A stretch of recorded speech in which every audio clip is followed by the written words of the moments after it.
Good evening, and thank you for joining us. We're going to begin tonight with breaking news, and it is sobering. Tonight, more than 10,000 people have been killed by the coronavirus here in the U.S. And here's our breaking news. New numbers as this coronavirus spreads. More than 160,000 cases in the United States. Over 2,009. Tonight, with most of the nation, roughly 3 in every 4 Americans, being told to stay at home, our country has reached another home testing, drive-through testing, 5-minute testing, antibody testing, bypassing draconian FDA rules. And you were tested again today? You sure you're okay? I'm okay. Good, then I'm staying here.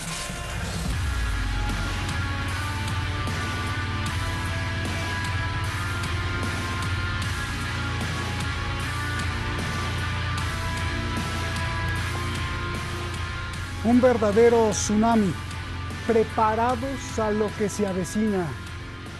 Los muertos vienen.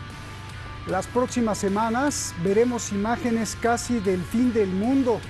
Será cuando se muera más gente. Y no lo digo yo, lo dicen las autoridades en Estados Unidos. Será como Pearl Harbor o como el atentado del 11 de septiembre, pero esta vez el enemigo está en todas partes y no lo vemos. Solo vemos cómo asesina a la gente. Estados Unidos se cae a pedazos. ¿Será capaz de levantarse o se hundirá más? ¿Qué pasó? ¿Cómo pasó y cuál es su futuro de la potencia más poderosa del planeta? Soy Roberto de la Madrid y esto, Detrás de la Razón.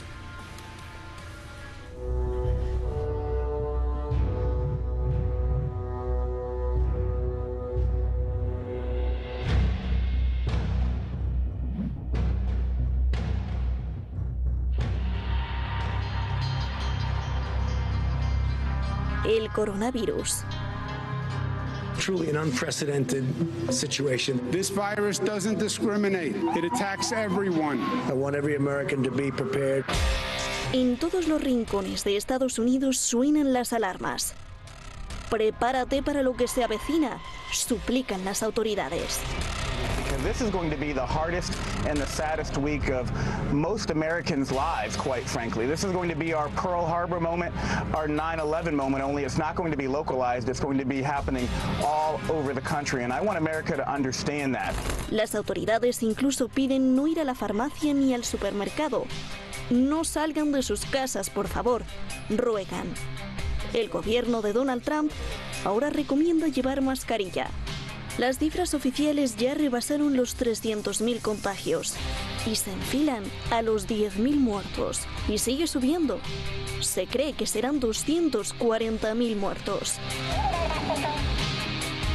Además, no hay suficientes recursos sanitarios. El epicentro es Nueva York.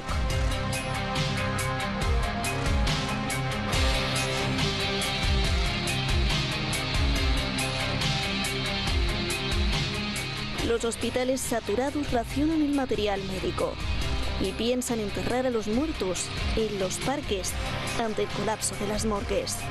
New York City is fighting back. We have an invisible enemy. We have a ferocious enemy. But this city is fighting back with everything we've got. Contagiarse de coronavirus sin seguro médico puede ser mortal para los bolsillos. $35.000 el tratamiento. Los que sí tengan seguro médico pagarían de su bolsillo $9.700, pero si hay complicaciones, el doble. 28 millones de estadounidenses no tienen seguro. El gobierno federal anuncia que les pagará la factura si se enferman. Jamás se había parado la producción como hoy. 8 de cada 10 condados están confinados. Esto significa el 96% de la producción nacional. El 30% de la economía de Estados Unidos ha dejado de funcionar. Si los condados reanudan la producción antes del verano, el Producto Interno Bruto estadounidense sufrirá terriblemente, 30% menor. Pero si el confinamiento dura más de 3 meses, la caída podría llegar al 75%. El ataque también es contra los trabajadores. Las cifras son apocalípticas. Se estima que serán despedidos 20 millones de trabajadores. Mire la comparación con la última gran recesión del 2008.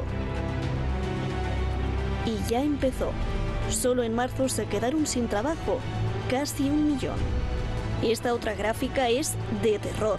Después de mucho tiempo, en menos de un mes, 7 millones de familias pidieron ayuda por desempleo. En medio de la alarma, hay estadounidenses que no entienden la gravedad de la pandemia. Hay incluso iglesias que han decidido mantener las misas de Pascua y no les importa saltarse la ley. De los 50 estados del país, 8 se resisten a decretar confinamiento. Satán está intentando mantenernos separados, dice un pastor de Texas. Estamos desafiando las reglas porque el mandamiento de Dios es difundir su palabra, dice el pastor Tony Spell de Luisiana. Arkansas, Iowa, Nebraska, las 2 Dakotas, el virus circula feliz. Trump se niega a obligarlos. Dice que respeta la Constitución, pero los 8 estados rebeldes votaron por él. Sus gobernadores son republicanos y si los encierra, podría perder los próximos votos.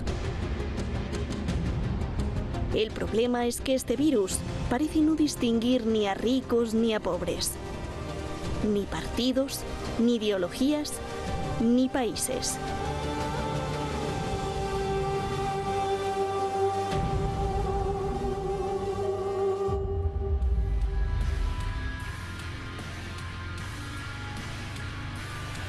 Muchísimas gracias al equipo detrás de La Razón, excelente reportaje de Shari Alizadeh. Gracias a Ali Hosseini, está detrás ahí nuestro periodista en jefe. No nos quedamos en casa, estamos aquí para servirle a usted.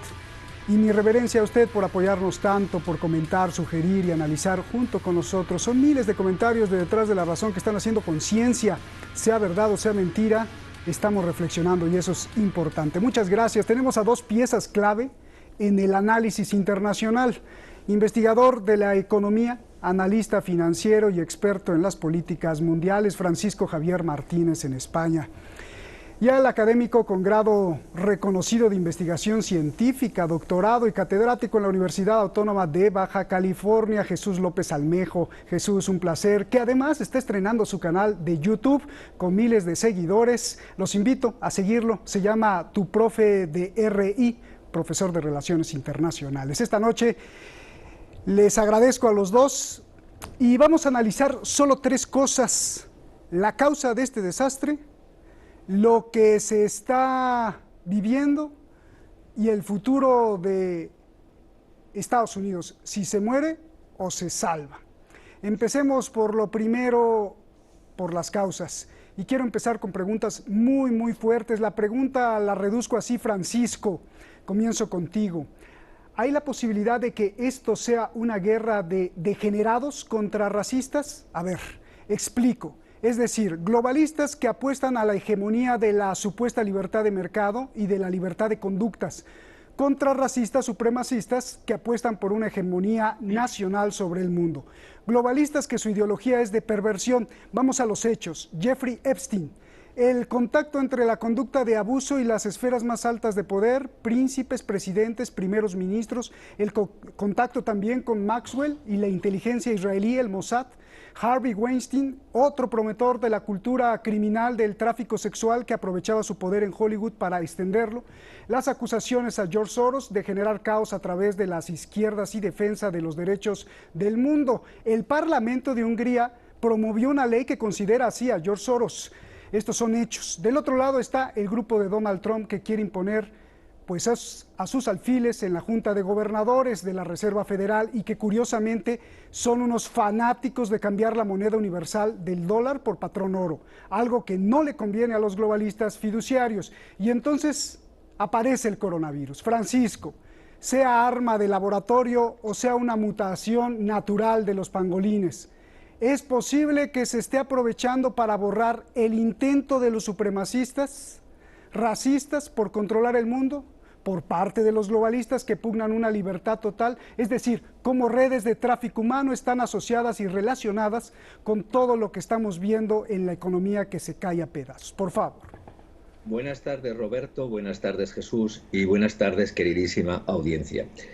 Me resisto a seguir hablando de los muertos, de las personas, como cifras estadísticas. Estamos viendo que se habla en Estados Unidos yo incluso elevaría la cifra, hasta 300.000 posibles muertes.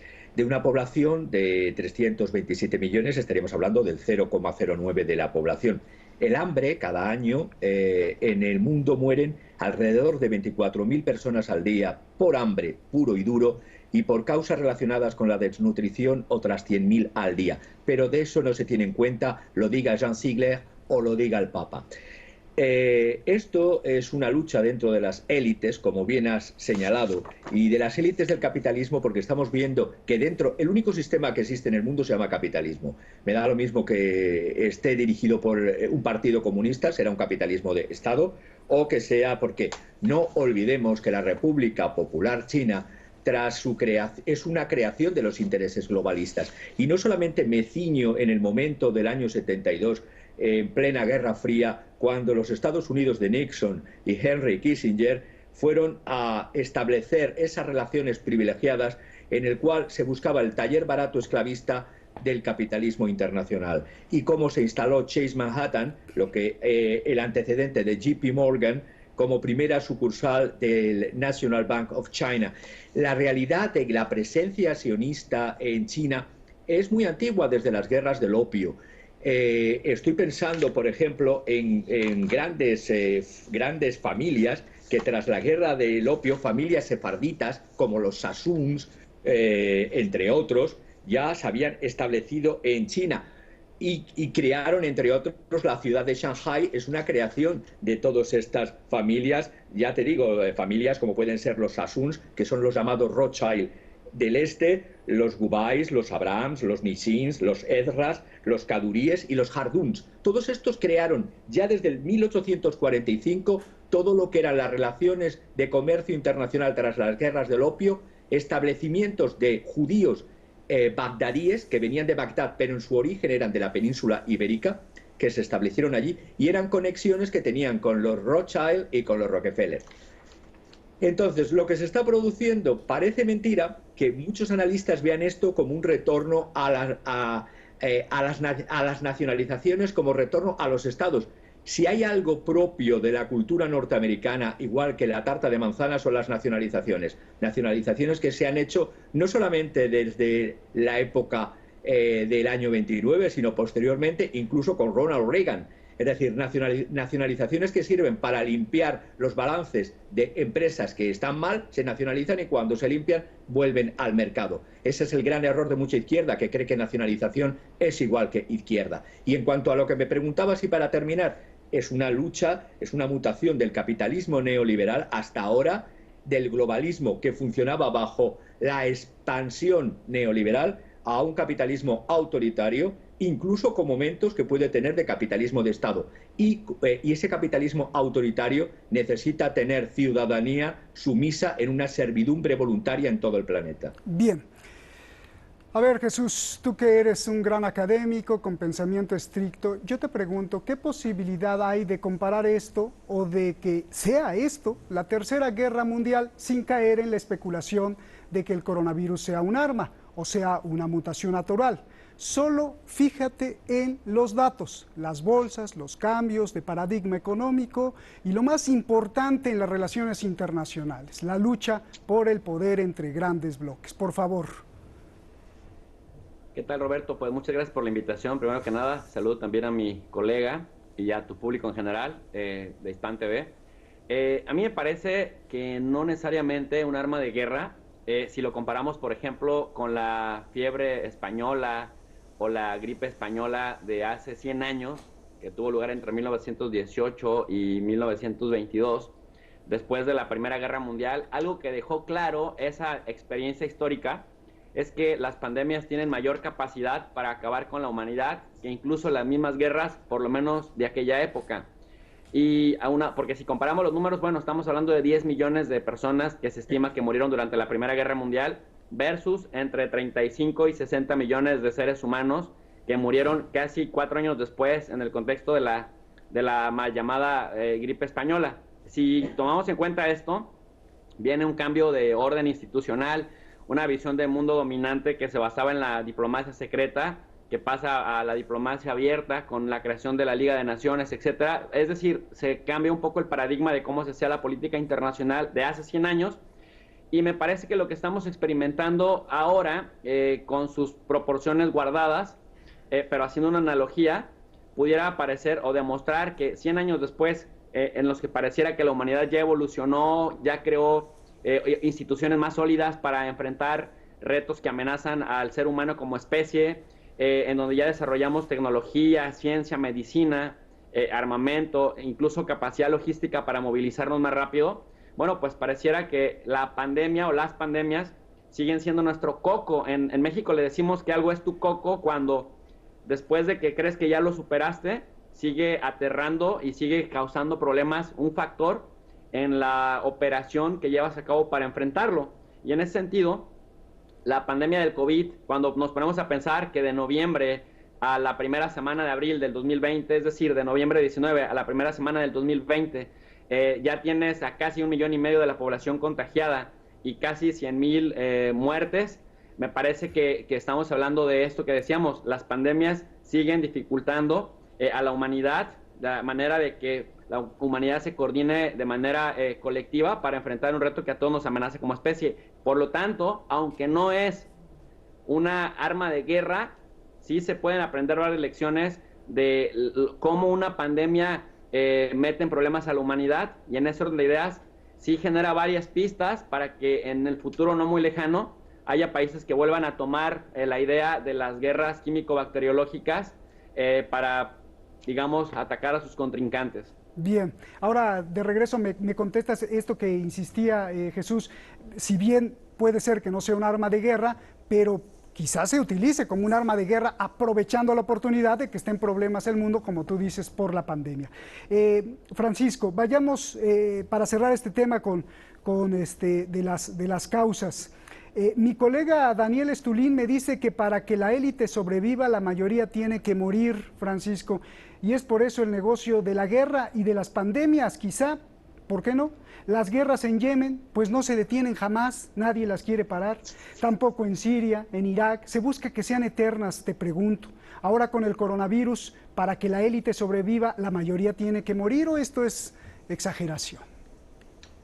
Hay una parte que pudiera parecer exageración, pero que no lo es tanto, es decir, esta deriva autocrática que está tomando los gobiernos aprovechando el COVID-19, unido a este oscurantismo y esta manipulación de la información y de la ausencia de crítica, es decir, se persigue cualquier modelo de crítica a las gestiones de cómo se están haciendo las cosas. Cuando veo que se puede consultar en Google discursos de Bill Gates en los cuales el último ha dicho que podríamos tener un virus, no sino podríamos tener otro, un virus respiratorio cuya tasa de letalidad sea aún mayor que algo similar a la viruela y que pudiera matar a un 30% de la población mundial, teniendo en cuenta que lo dice y se queda tan ancho, lo que se está buscando dentro de estas élites es activar un estado de excepción permanente con miedo a la pandemia en cualquier momento. Es decir, estamos viendo que los mecanismos de reproducción que tenía el capitalismo avanzado llevaba ya décadas dando muestras de agotamiento. Habíamos pasado de ese bienestar relativo a un malestar extendido, pero es que ahora estamos viendo cómo utilizando a los propios estados, y digo bien, utilizando a los propios estados, los llamados mercados, se están produciendo daños sociales no solo por las malas gestiones de esta pandemia, sino hasta en el origen de la propia pandemia y las continuaciones que va a tener. Estoy pensando en una compañía, con esto no quiero decir nada contra esta compañía, líbreme Dios. GlaxoSmithKline es líder mundial farmacéutica, es británica pero participada por el lobby de armas estadounidense. el director de la compañía también es director de Microsoft, propiedad de Bill Gates. Es curioso que son los primeros que ya están diciendo que están avanzando en una posible vacuna. Si esto le unimos a que habría que hacer, después de todo esto, un debate epistemológico sobre el daño social, los crímenes internacionales que se están cometiendo. He dicho antes, los que no se miran, las muertes que antes del coronavirus pasaban de largo en los telediarios, y son cifras más grandes, por desgracia, que las desgraciadas cifras que estamos sufriendo ahora, y no te digo yo en España, de muertos de este gerontocidio y de cómo está afectando a las zonas más, por así decirlo, pobres de las ciudades. Cuando pienso en Nueva York, pienso en los barrios de Queens y de Brooklyn. Pienso en New Orleans, en las zonas más deprimidas. Pienso en zonas de Detroit, muy deprimidas, que es donde más va a afectar este virus maligno. Entonces, todo esto, lo único que se me ocurre es que los grandes globalistas financieros son los que están triunfando de esta situación, porque dice, no mira clases, no mira personas. Sí, pero no. La realidad es que la mutación de China es una desbeberización del capitalismo. Ya no se identifica capitalismo con idea de individualismo, sujeto de derechos. No, ese mito de Max Weber de que el capitalismo era igual a la ética protestante, se está viendo claro que el capitalismo como mecanismo de reproducción no necesita de eso. Puede convivir perfectamente, ser el Partido Comunista Chino el mejor instrumento de contención y de expansión de los intereses del capital. Oye, Francisco, eso hace sentido porque Estados Unidos estuvo acusando a China de mentirle al mundo y curiosamente hace unos días el ministro de Salud de Irán, a través de su vocero, dijo que China les había hecho una mal broma a todo el mundo por haber ocultado las cifras reales, ¿no, Francisco?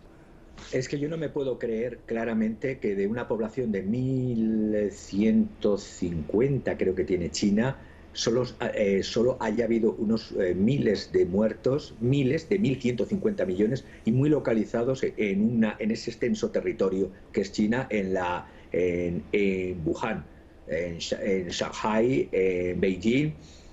Entonces hay cosas que como el oscurantismo, las cifras no se están manejando en ningún sitio bien, ni en España, ni en China, pero claro, creerme como analista que de 1.150 millones solamente han muerto, desgraciadamente, 3.000, pues bueno, de momento no tengo Alzheimer, y de momento mi cabeza me hace, y mi mente crítica y no partidista me hace dudar de esas cifras y de el flaco favor que se está haciendo al mundo, porque al mundo, ojo, flaco favor a lo que es la parte occidental en esta guerra del mundo. No pensemos en países, pensemos en los intereses, como tú bien has dicho al principio, de globalistas financiaristas frente a otros que tenían otro modelo, que por cierto son los que están cayendo, tanto el de Boris Johnson en Reino Unido como el del señor Trump. Bien, ahora vamos para eso. Y ahora quiero ir con Jesús. Jesús, lo que te había preguntado, y además, yo sé que estás muy lejos de cualquier teoría de la conspiración, igual nosotros nos tratamos de zafar de las teorías de la conspiración, pero fue muy claro en la pandemia del 2009 que sufrió también México con la H1N1, donde millones de vacunas se echaron a perder en España porque les metieron el miedo de que todos se iban a infectar, y quien ganó fue justamente Donald Rumsfeld, el ex secretario de Defensa de Estados Unidos, con Gilead Science, ¿no? Entonces, si bien atrás a veces hay cosas muy oscuras que sí son hechos y que vienen a salir años después. Jesús, ¿no te parece muy curioso que justo cuando se vivía una ola mundial de protestas por el fracaso del sistema financiero que no protege a los desprotegidos, justo cuando en todo el mundo se experimentaban olas de protestas con el común denominador, pobreza, salarios, educación, corrupción, desde Chile hasta Hong Kong, desde Irak hasta Francia, desde el Líbano hasta Colombia, aquí las cubrimos todas. De pronto, sin fuerza policial, todos están en su casa.